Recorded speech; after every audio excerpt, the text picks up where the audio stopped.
সুপ্রিয় চতুর্থ শ্রেণীর শিক্ষার্থী বন্ধুরা, আশা করি তোমরা সকলে ভালো আছো। আজকের ভিডিওতে তোমাদের গণিত বইয়ের ২১ পৃষ্ঠার ৩ নম্বরে যে সমস্যাগুলো দেওয়া আছে সেই সমস্যাগুলো তোমাদেরকে সমাধান করে দেখাবো। তো ৩ নম্বরটা দেওয়া আছে সংখ্যাগুলো অঙ্কে কথায় লিখি। ১ নম্বরে দেওয়া আছে ৬৯,০০০ দিয়ে তৈরি সংখ্যা। ১ নম্বরটা দেওয়া আছে ৬৯,০০০ দিয়ে তৈরি সংখ্যা। তো ৬৯,০০০ দিয়ে তৈরি সংখ্যাটি লেখার জন্য তোমাদেরকে স্থানীয় মানের যে ঘরগুলো আছে সেগুলো প্রথমে লিখে নিতে হবে। তো যেমন এখানে আমি লিখে দেখিয়েছি তোমাদেরকে একক, দশক, শতক, হাজার পর্যন্ত। কেন হাজার পর্যন্ত নিয়েছি? কারণ এখানে বলা ছিল ৬৯,০০০, এই হাজার পর্যন্তই দেওয়া ছিল। এ কারণে আমি স্থানীয় মানের যে ঘর আছে সেখান থেকে হাজার পর্যন্ত আমি লিখেছি। তো তোমরা এই হাজারের ঘরে তোমরা কি লিখবা? ৬৯ লিখবা।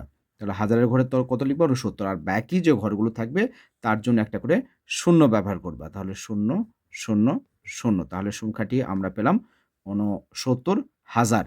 এখন যদি আমরা গণনা করি একক, দশক, শতক, হাজার, অযুত। তার মানে কথায় যদি আমরা লিখি তাহলে আমরা লিখব বানান করে ৬৯,০০০।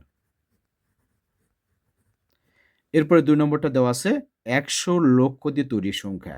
একইভাবে আমরা সমাধান করব। স্থানীয় মান আমরা লিখব ডান দিক থেকে একক, দশক, শতক, হাজার, অযুত, লক্ষ। যেহেতু এখানে লক্ষ পর্যন্ত দেওয়া আছে তাই স্থানীয় মান লক্ষ পর্যন্ত লিখতে হবে। এখন লক্ষর ঘরে তোমরা লিখবে এই ১০০ লিখবা। লক্ষর ঘরে তোমরা লিখবে ১০০ আর বাকি যে ঘরগুলো থাকবে তার জন্য একটা করে শূন্য। তাহলে সংখ্যাটি আমরা পেলাম এটা। এখন সংখ্যাটি যদি আমরা ডান দিক থেকে গণনা করি একক, দশক, শতক, হাজার, অযুত, লক্ষ, নিযুত, কোটি। তার মানে কথায় যদি লিখি তাহলে আমাদেরকে লিখতে হবে সংখ্যাটি হবে ১ কোটি।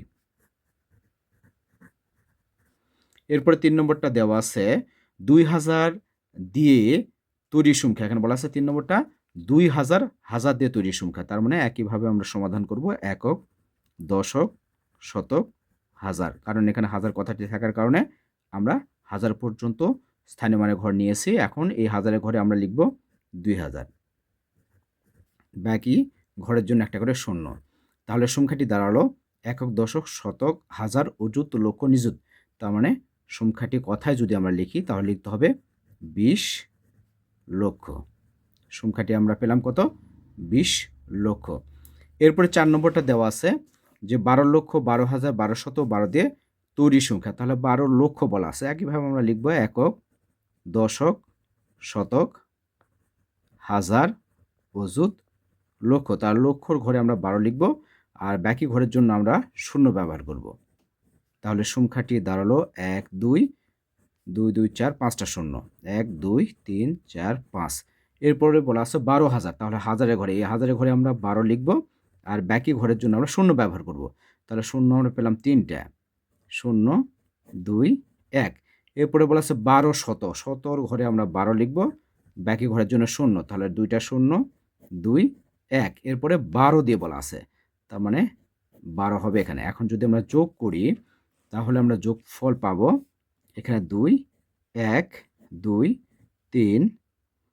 এরপরে পাবো আমরা ১, ২, ১। তাহলে সংখ্যাটি আমরা পেলাম একক, দশক, শতক, হাজার, অযুত, লক্ষ, নিযুত। তার মানে ১২,১৩,২১২। এটাকে আমাদেরকে কথায় লিখতে হবে। যদি আমরা কথায় লিখি তাহলে আমাদেরকে লিখতে হবে ১২,১৩,২১২।